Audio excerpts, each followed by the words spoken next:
Hello, welcome to rather a wet long meadow. It's been one of those days where the rain sweeps in, gives you a really good drenching. You go and try and get dry and then it clears up. So you go back out and then it starts again. But I'll be persevering because I shall be pruning a climbing rose that's got into a bit of a tangle. Carol shows us how easy it is to propagate from root cuttings. In my garden here, I grow lots and lots of wood anemones. I just love them and I want to make loads more of these beautiful flowers. Jo goes in search of apple trees that will suit any size of garden. Here at West Dean, they're growing some fruit trees in some pretty novel ways and in a fashion that would suit the smallest of gardens. And I shall be planting apples for small spaces too, if the rain holds off.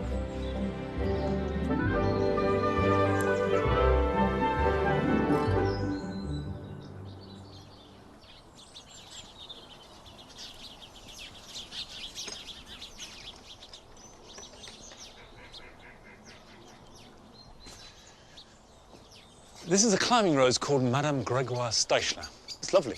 It's got beautiful, big pink flowers that start in May. And it goes on flowering right through into autumn, sometimes into October. And this year, it sort of petered out in September. And it's made lots and lots of lush, strong growth. And the problem with any climber is if you let that strong growth become a tangle, it's really difficult to untangle. So it's worth keeping on top of it.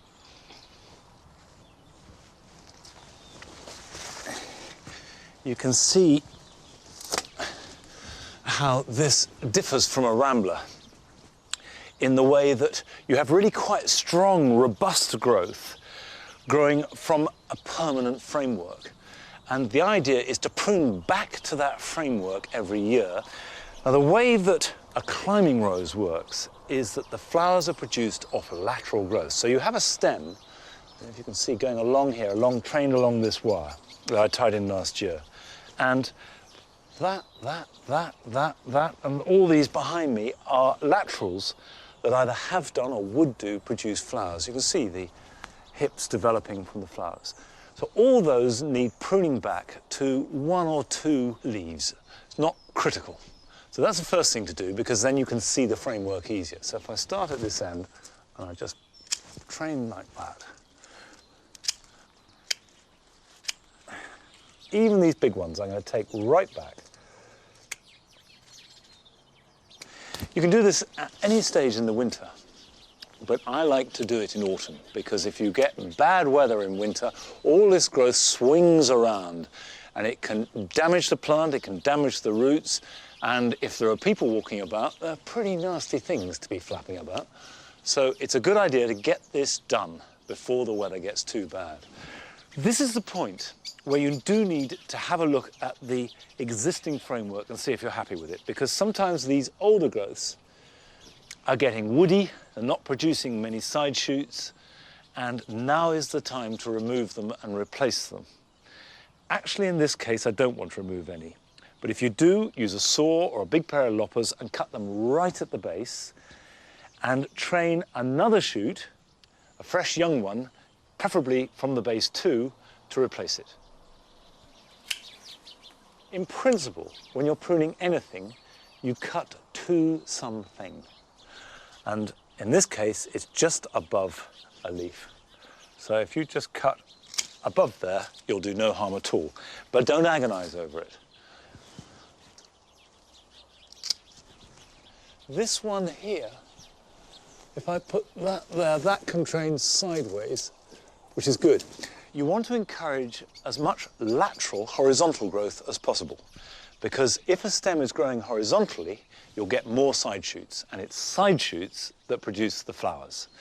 So all your training should be geared towards spreading it out sideways.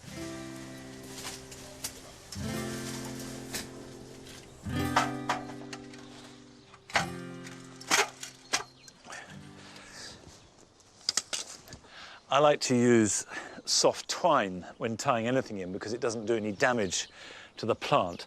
Whatever you do, don't use wire, because all that will do is cut through the tender growing stems.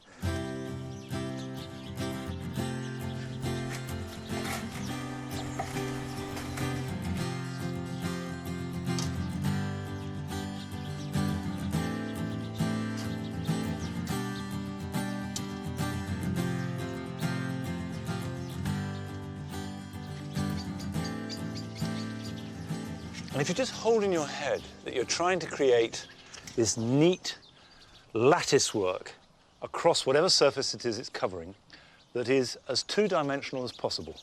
You don't really want anything coming out more than, say, 4 or 5 inches.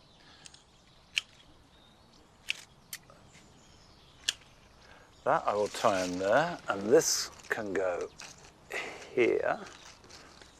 Actually, no, tie the bottom one first. Actually, that's another tip. Always do your tying from the bottom, because as you're bending the stems, you want them to be fixed lower down, because otherwise there's a risk of them slightly kinking and then they can break.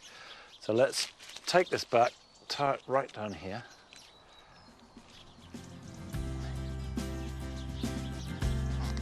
That's good.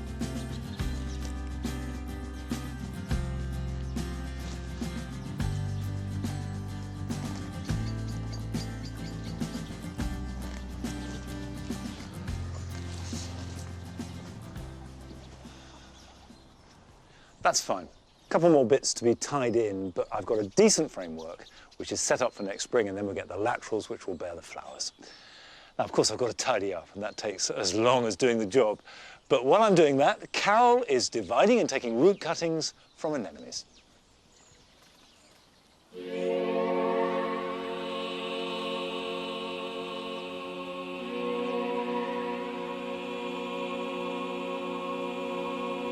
Wood anemones are one of our most magical wildflowers. You walk through the woods on a cold, dark day in April. The whole place is dreary, but walk again on the next day when the sun shines and the whole woodland floor is a sparkle with their beautiful flowers.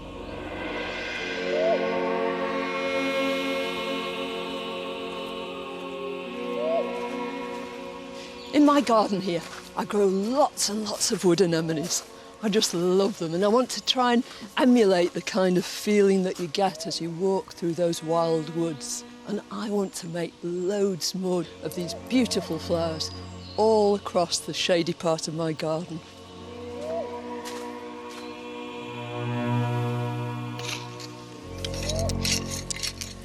In the spring, this whole area glistens with the beautiful white flowers of wood anemones. But at the moment, they're completely dormant. They've gone to sleep. But I know they're in here, and I'm determined to find them. It's a strange thing, isn't it? You don't think about roots. And yet, without them, these trees and all this beautiful stuff here just wouldn't be. And I suppose you think, well, propagating from roots.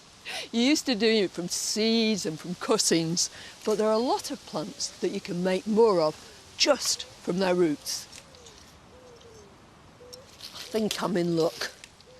That's a typical example.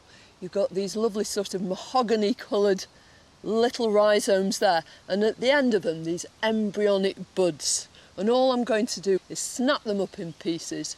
Each of them has some tiny fibrous roots, and they'll make a new clump by the spring.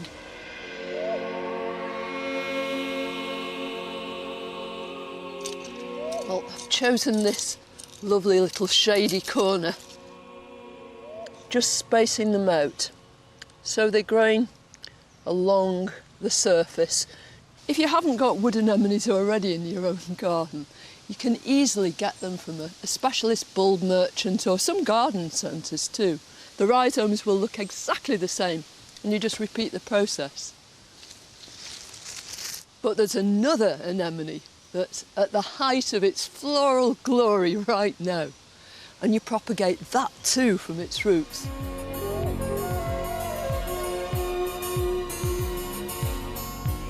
I absolutely love this Japanese anemone, and a lot of people would say, what do you want more of that for?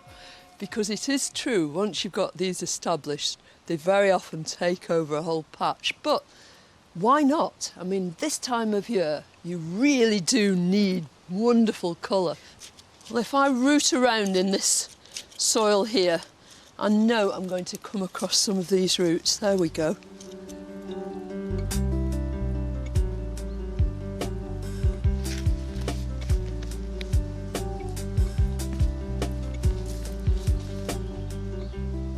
all along the root, there are these little teeny nodules which are just waiting to be new shoots. But instead of just putting them into the garden, by far the best way is to use something like a module tray.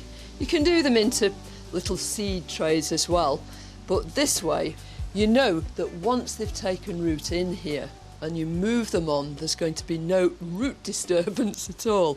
The really important point is that you make sure that they lie horizontally across the compost. And all you're doing with this propagation technique is exploiting what the plant does in nature. Always the best policy.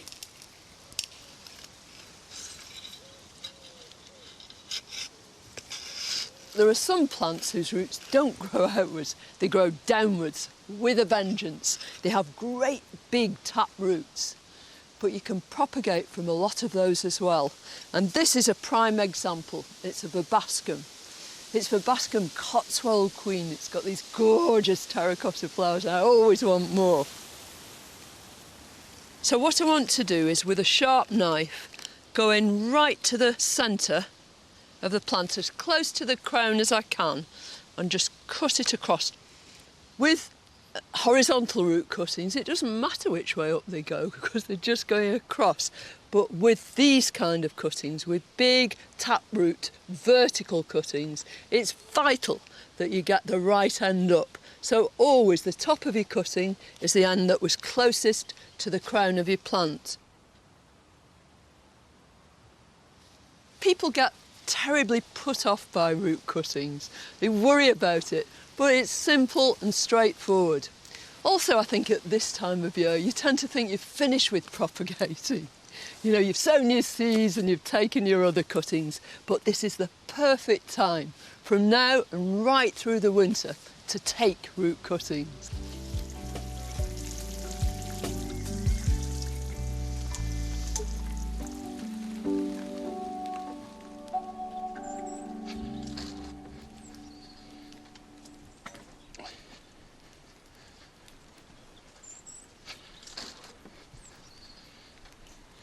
This is the ideal time of year to plant out biennials that will flower next spring.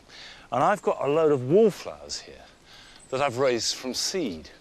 Now, you can buy wallflowers in garden centres and shops at this time of year, and traditionally they were sold in hardware stores, wrapped up in newspaper.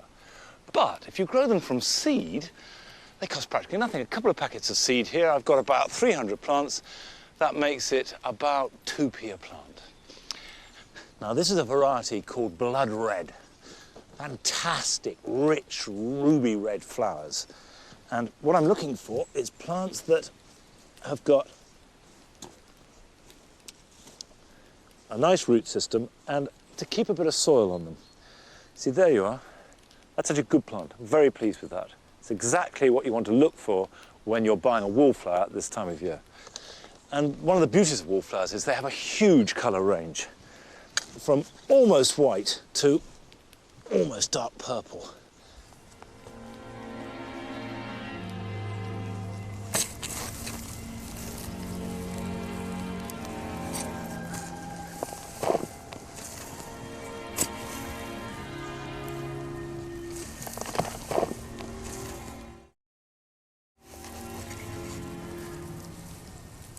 The weather's a bit miserable, and it's been trying to rain for the last few hours, but that is really good for transplanting anything. Wet air, slightly damp soil, perfect, because the plant is full of moisture and it minimises the damage of transplanting.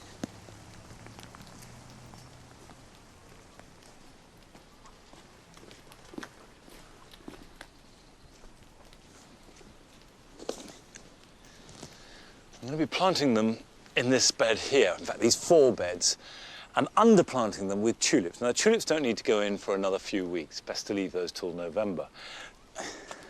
Take your plant, keeping as much soil as possible on the roots,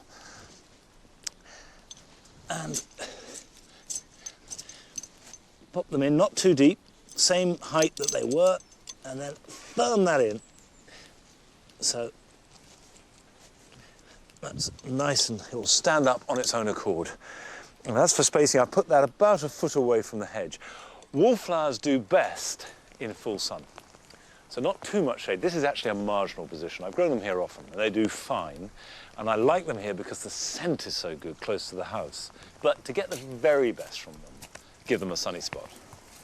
If you've got slightly acidic soil, in other words, if you've got rhododendrons or azaleas or heathers in your garden, it's a good idea to lime it first.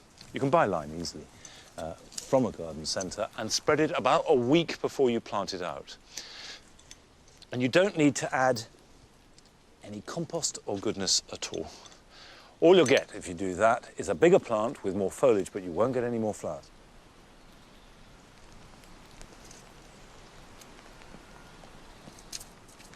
Joe has been along to West Dean Gardens near Chichester in West Sussex to see not only lots of different types of apple, but lots of different ways of growing them.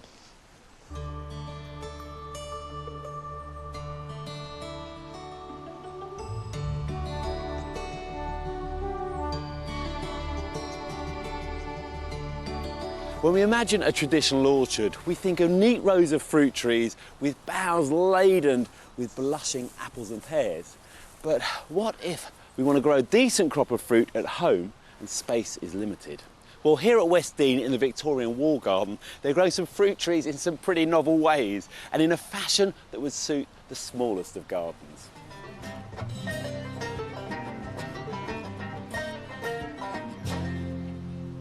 For the last 21 years, Jim Buckland and his wife Sarah Wayne have been turning this once derelict Victorian wall garden back to its 19th century glory. Jim was recently awarded the RHS Associate Medal of Honour for distinguished services to horticulture, and because to date he has made West Dean as beautiful and abundant as its heyday, if not more so.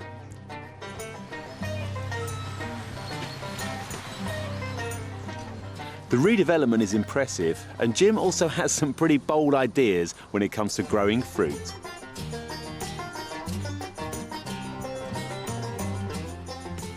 Hello, Jim. Hi, Joe. These are very unusual shapes. Are they all Victorian originally, these designs? Yeah, evolved during the 19th century, yeah. Yeah, they're really quite funky shapes. I love them, but it's not just about how they look. They also produce a lot of fruit, don't they, for the size of plants? Indeed. Well, most woody plants have growth hormones in them.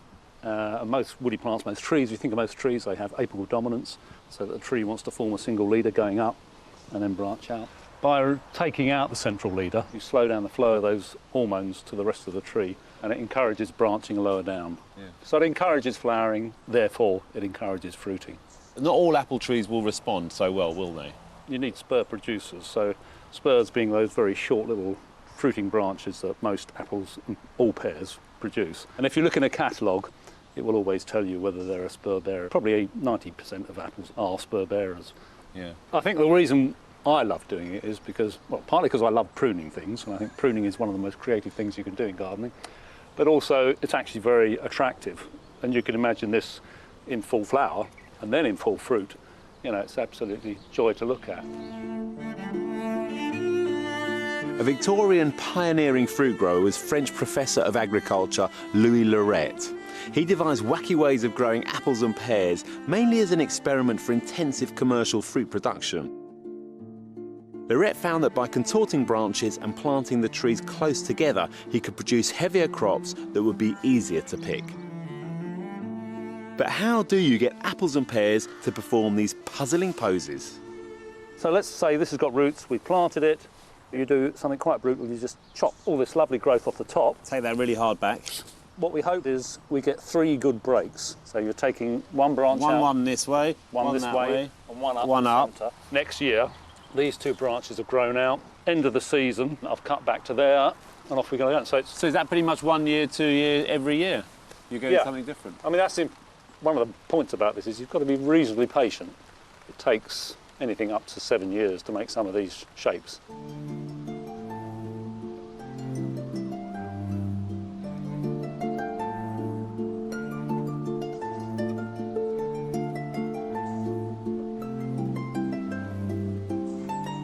Cordons are both an extremely attractive and efficient way of getting fruit into a small space. The trees are grown at this angle, the growing tips are taken out and they fruit all the way down the trunks there. But what's interesting is that here we've got 12 metres of walling and 15 different plants, so you can get really good variety into your garden. So if you push for space but you still want good choice of varieties, Cordons could be the answer.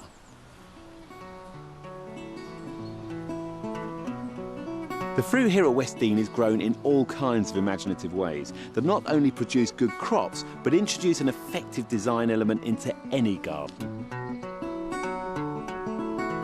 These pyramids and goblets are trained onto a simple framework that not only introduce a sense of fun into the garden, but a strong focal point too.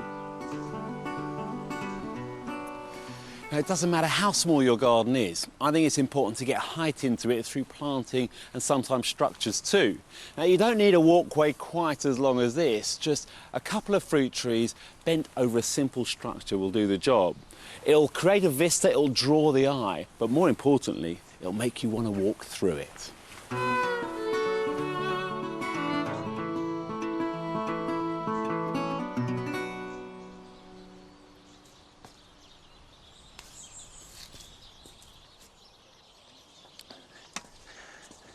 I haven't been to West Dean for ages, but I remember when I went there thinking how amazing all the trained fruit was, and I completely agree that pruning is the most creative thing you can do in a garden. But it is a bit daunting for a lot of us.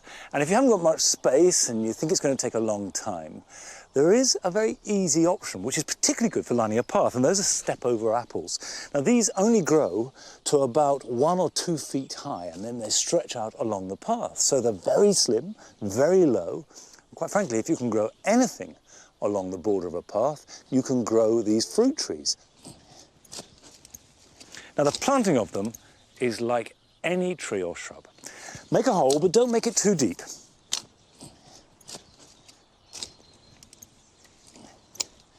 Now, take it out the pot like that, and you can see that's got a nice root system. Very nice indeed. But first I'm going to put a little bit of mycorrhizae in. The mycorrhizae, of course, are fungi, and by adding a little bit of mycorrhizae to the soil and the roots, and it's important that the roots make a direct connection to it, you get a much better uptake of nutrients. It acts as a conduit between the soil and the roots, so therefore the plant grows away all the quicker.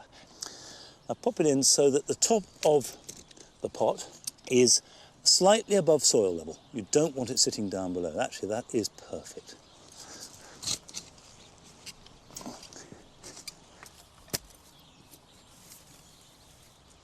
All apple trees are grafted onto a rootstock. There's the grafting point. That determines the size and vigour of the tree, and what's above determines the variety of the fruit. And stepovers are grown on a dwarf rootstock. Now, this apple is called Discovery. And Discovery is an early apple, should fruit in mid-August to mid-September. Now, the next stage is to create a supportive framework for it, because we want these branches here to grow as long as possible.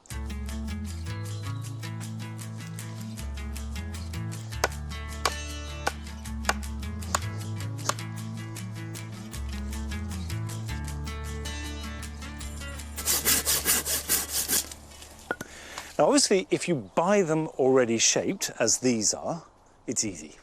But this does cost about 30 quid. And you can go about it in a different way with a much cheaper version, but it does mean training them yourselves. If you buy a maiden, that's simply an expression for a plant that's got no branches, you can train your own. Now, there are 2 ways to do this. Jim showed how that you can cut it off and encourage shoots to grow sideways. But I'm going to show you another method which is actually easier. Now, the first thing to do is to plant it exactly like the others.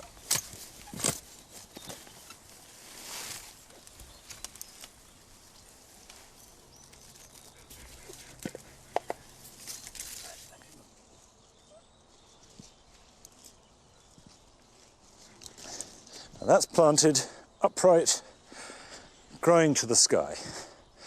So before I do any kind of training, I need to get the support in, just like the other ones. Now this apple is Egremont russet, a lovely nutty apple, quite a thick leathery skin, which ripens about now, about the middle to end of October. Now to get the best from this, tie it at the base. So what you do is just slowly train that down, and then you tie a string to the top and bend it until it's comfortable. Obviously you don't want to snap it. Don't tie it at the very tip, but there, because you actually want the tip to bend upwards. Because if a plant is bending down, it grows much more slowly than if it's growing up. The time to do this is not now, but next spring. It'll take about 2 or 3 years to get it down to the horizontal, but it will grow, and it will train across to here, and we'll tie it in, and that's a really easy way of training it. Now, you may not be planting apples this weekend, although it's a jolly good time to do it, but here are some other things you can get on with. Hellebores won't start flowering till after the new year, but it's a good idea to check through them now, looking for signs of hellebore blight. This will show itself as chocolate-coloured markings on the leaves. If you see it, remove the foliage and the stem right down to the ground, and you'll do no harm at all by taking all the foliage off if you've any doubts. If you've got a wood-burning stove or an open fire that only burns wood, the resulting ash is a really good source of potash for the garden. Now it's best to apply this in spring, so either store it in bags or else sprinkle it onto the compost heap, and then when you put the compost down, the potash will be there. Chicory is a fantastic winter vegetable and very hardy, but it doesn't like wet weather and it needs good ventilation. So keep pulling off old tough leaves, which you're not going to eat, to allow the air to get to the young tender growth, which is so delicious.